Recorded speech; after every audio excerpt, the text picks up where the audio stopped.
இருந்தாலும் சிம்புதேவன் இப்படி பண்ணியிருக்கக்கூடாது.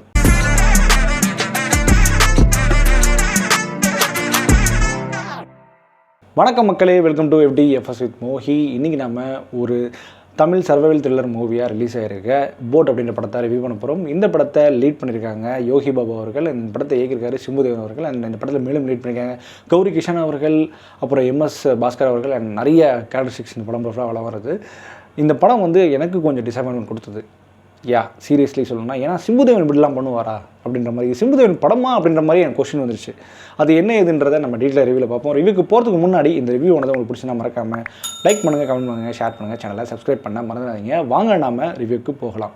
போட் இந்த படத்தினுடைய கதை சுருக்கம் என்ன அப்படின்னு கேட்டிங்கன்னா, இந்த படத்தினுடைய கதைகளும் 1943 நடக்குது. அதாவது ஜப்பானியர்கள் வந்து மெட்ராஸ் மேலே குண்டு போட போகிறாங்க அப்படின்ற ஒரு நியூஸ் பரவிட்டு இருக்குது. ஸோ அந்த சுச்சுவேஷன் வந்து பார்த்திங்கன்னா ஒரு கேம்ப் இருக்குது. அதில் வந்து அங்கே தான் பக்கத்துலேயே கோர்ட்டு, கேம்ப்பு, அப்புறம் மருத்துவ ரீதியான சில விஷயங்கள் எல்லாமே நடக்குது. நம்ம யோகி பாபு பார்த்திங்கன்னா ஒரு படகோட்டி. அவர் வந்து தன்னுடைய தம்பி வந்து ஜெயிலில் இருப்பார், அதை அரெஸ்ட் பண்ணி வச்சுருப்பாங்க. அவர் வந்து சிவாஜி சார் லெட்டர் மூலிமா கூட்டுறதுக்காக ரெடியாக இருந்திருப்பார்.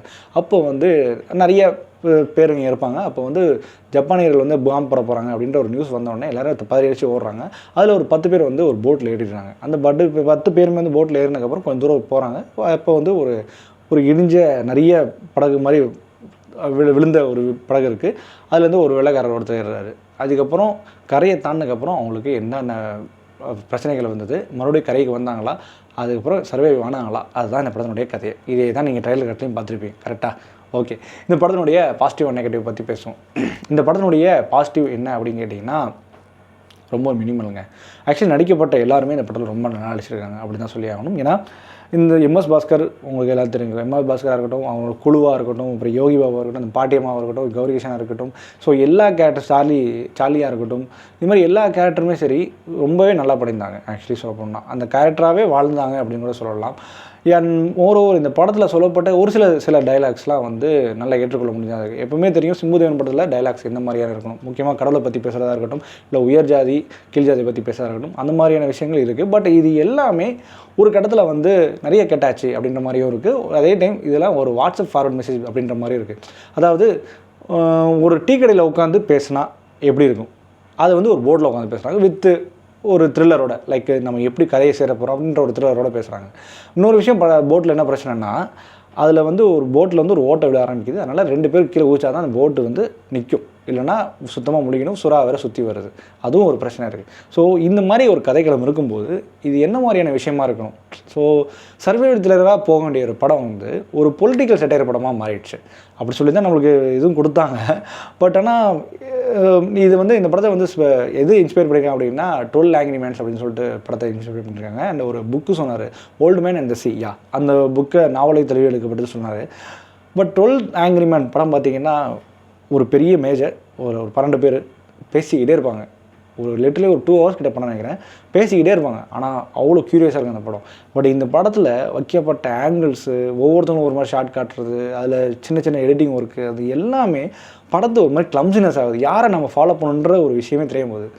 ஸோ படம் ஃபுல்லாகவே ஒரு கிளம்சினஸாகவே போயிட்டே இருக்குது. அதுமாதிரி படத்தை ஒரு இடத்துல ஹால்ட் பண்ணிடுறாங்க, போட் ஒரு இடத்துல ஹால்ட் பண்ணிடுறாங்க. அதே மாதிரி நம்ம படத்தையும் ஒரு இடத்துல ஹால்ட் பண்ணிடலாம் அப்படின்ற மாதிரி ஒரு மைண்ட் செட் வந்து. அதுமாதிரி படத்தில் சிம்புதேவன் படத்தில் வந்து காமெடிக்கு நிறைய விஷயங்கள் கொடுத்துருப்பாரு. பட் இந்த படத்தில் பெருசாக காமெடி அப்படின்ற ஒரு விஷயம் ஒர்க் அவுட் ஆகலை. நிறைய விஷயங்கள் வந்து அழுத்தி காமெடி, இது நான் காமெடி கொடுத்துருக்கேன்டா அப்படின்னு சொல்கிற மாதிரி இருக்குது. ஸோ அந்தளவுக்கு காமெடி வந்து ரொம்ப அகரப்பழசாகவும் இருக்குது, காமெடியும் இல்லை. அது ஒரு பக்கம்.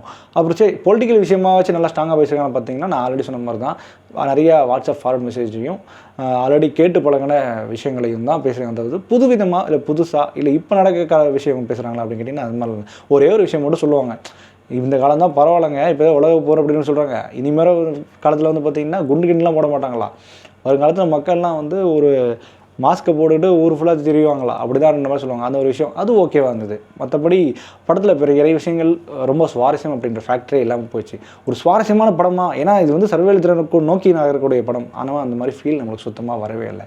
அண்டு படத்தில் நிறைய லாஜிக் கோட்டைகள் இருந்துக்கிட்டே தான் இருக்குது. படம் ஃபுல்லாகவே லாஜிக் கோட்டைகள் தான். அதுமாதிரி படத்தில் யூஸ் பண்ணப்பட்ட கலரைசேஷன் வந்து ரொம்ப இதாக தெரியுது. VFX அதை விட ஒரு படுமோசமாக இருந்தது. படத்தில் நிறைய இடங்களில் VFX யூஸ் பண்ணியிருக்காங்க, அது ரொம்ப படுமோசமாக இருந்தது. அதுவும் இந்த படத்தினுடைய பட்ஜெட்டுக்கு மேபி இந்த பட்ஜெட்னால வந்து ப்ராப்ளமாக இருக்கும். அதுவும் இந்த படத்தில் க்ளீஷேவாக தெரியுது. ஆக்சுவலி படம் ஃபுல்லாகவே நிறைய விஷயங்களில் க்ளீஷேவாக தெரியுறதுனால படத்தை நம்மளால் உற்று பார்க்க முடியவில்லை. அது ஒரு நிசப்தமான உண்மை.